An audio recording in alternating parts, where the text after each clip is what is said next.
Pang merienda man o pang baon, sakto yung recipe natin for today's video. At kung nag-iisip ka pa rin ng pwedeng ipang negosyo, baka ito na yung hinihintay mo. Hotdog twister na madaling gawin, masarap at siguradong magiging mabenta sa mga bata. Gusto mo rin ba? Tara, luto tayo. Bali sa recipe na ito ay kakailanganin natin ng 10 piraso ng hotdog. Kahit na anong brand po ng hotdog ang gamitin nyo dito ay po pwede. Pero ako CDO cheese dog yung gagamitin ko. Then hahatiin natin ito sa gitna. Next natin gagawin dito ay tutusukin natin ito ng barbecue stick. Then hihiwaan natin ito ng katulad ng sa potato twister. Then dahan-dahan nating hihilahin hanggang sa maging ganito na yung kalalabasan yan. After nga nating mahiwa lahat, iset aside muna. Next natin gagawin dito yung pang-coat para sa ating gagawing hotdog twister. Bali dito nga sa aking food processor ay naglagay ako ng 1½ cup ng breadcrumbs, then isang sachet ng maliit na cheese powder. Kinakailangan kasi na mas maging pino yung ating breadcrumbs bago natin ipang-coat dito sa ating hotdog twister na gagawin. Then sa isang lagayan ay nagmix naman ako ng cornstarch at isang maliit na sachet ng crispy fry. At once okay na lahat ng mga ingredients na kakailanganin, pwede na tayong mag-start mag-coating. Bali unahin nating i-dip dito sa 2 itlog na binit ko kanina. Next, dito naman sa cornstarch na may crispy fry.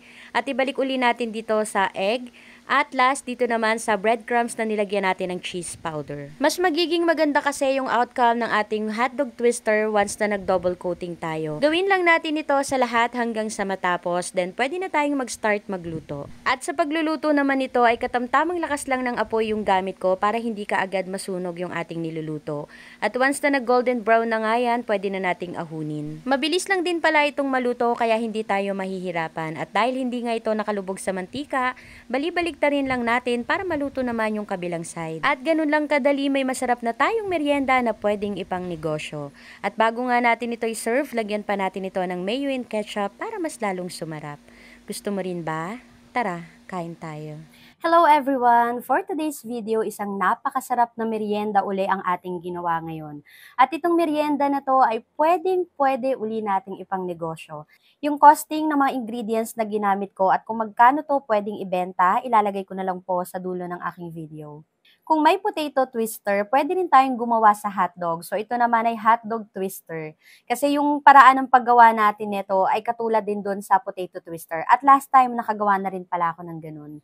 So sa 10 pieces ng hotdog, nakagawa tayo ng 20 pieces ng ating hotdog twister. Kasi hinati natin yun sa dalawa. At nilagay ko lang pala siya dito sa lagayan ng mga fishball or ng fries bago natin i-serve or bago natin ibenta. Naglagay lang ako ng mayonnaise and ketchup. Pero ito po ay optional lang. Kung gusto nyo naman na ketchup lang yung ilalagay ninyo, pwede rin naman po.